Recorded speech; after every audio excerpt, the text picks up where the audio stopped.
ថ្ងៃនេះគឺមកធ្វើម្ហូបងាយបងប្អូនណាគឺថាខានហូបយូរដែរហើយគឺសម្លមីសួរដែលងាយអត់ពិបាកអីធ្វើទេបងប្អូនសម្លមីសួរជាមួយផ្សិតហើយនឹងននោង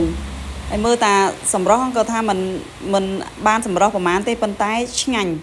ហើយងាយស្រួលធ្វើបងប្អូនណាឥឡូវយើងធ្វើគ្រឿងយើងអស់ហើយមានសាច់ជ្រូក3ជាន់មានមីសួរមានននោងហើយនឹងផ្សិតខ្ទឹមកញ្ច្រាំហើយនឹងមានហេប៊ីផងដែរបងប្អូនណាហេប៊ីក្រៀមយើងលាងឲ្យស្អាតមកយើងធ្វើគ្រឿងហើយឥឡូវយើងដាក់ខ្លាញ់បន្តិចមកដាក់ប្រេងឆាបន្តិចមករួចហើយយើងក៏ដាក់ខ្ទឹមរំលីងហើយក៏ដាក់ស្ករស្ករត្នោតយើងចូលមកចុងកាព្រាមកឲ្យឈ្ងុយដាក់រំលីងឲ្យវាឈ្ងុយទៅចាំយើងចាក់ទឹកត្រីតិចណាបងប្អូនណាអាហ្នឹងខ្ញុំអាចប្រាប់ថាគ្រឿងវាប៉ុន្មានទេព្រោះយើងហូបខុសគ្នាអញ្ចឹងហ្នឹងទៅតាមដូចថាទម្លាប់ហូបសាបឬប្រៃតាមចំណង់ចំណូលចិត្តរបស់បងប្អូនទៅឥឡូវយើងដាក់ហើយយើងក៏ដាក់សាច់ចូលយើងឆាមកសន្ទុះចាំយើងដាក់ហេប៊ីចូលដាក់ហេប៊ីចូលរួចហើយអញ្ចឹងទៅ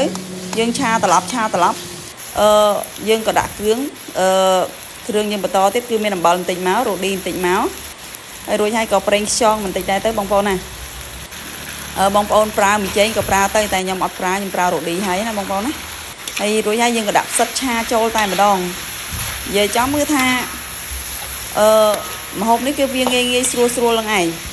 គឺអត់មានអីពិបាកអីធ្វើទេហើយក៏ខានហូបយូរដែរហើយដូចថារននឹកម្ហូបអត់ឃើញបងប្អូនណាមួយថ្ងៃរននឹកអត់ឃើញទេឥឡូវភ្លៀងទៀតហើយបងប្អូនអើយណក់ឆាវនៅខាងក្រៅវាថ្លង់បន្តិចឯងបងប្អូនគឺភ្លៀងហ៎ឥឡូវយើងចាប់ដើមដាក់ននោងចូលមក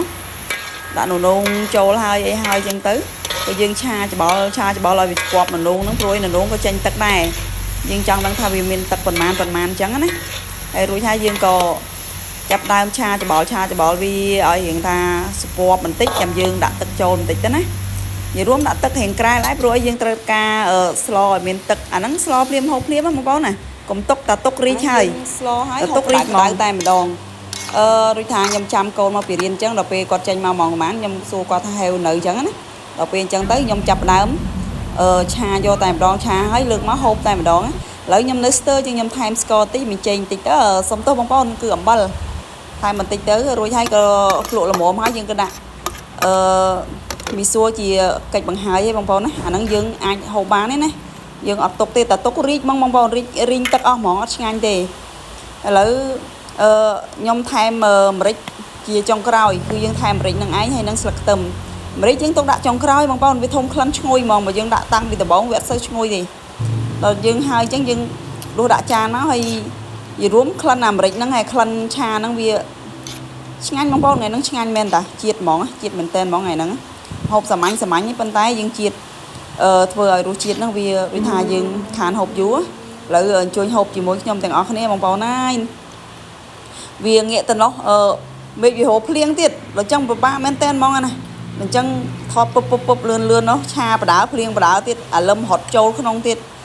ឥឡូវវីដេអូខ្ញុំចុងក្រោយបងប្អូនណាគឺអរគុណច្រើនសម្រាប់ការ like ការ share ការ comment ល្អរបស់បងប្អូនហើយជួយ subscribe channel YouTube ខ្ញុំម្នាក់មួយផងចុចកណ្ដឹងឲ្យផងអរគុណច្រើនជម្រាបលាបាយ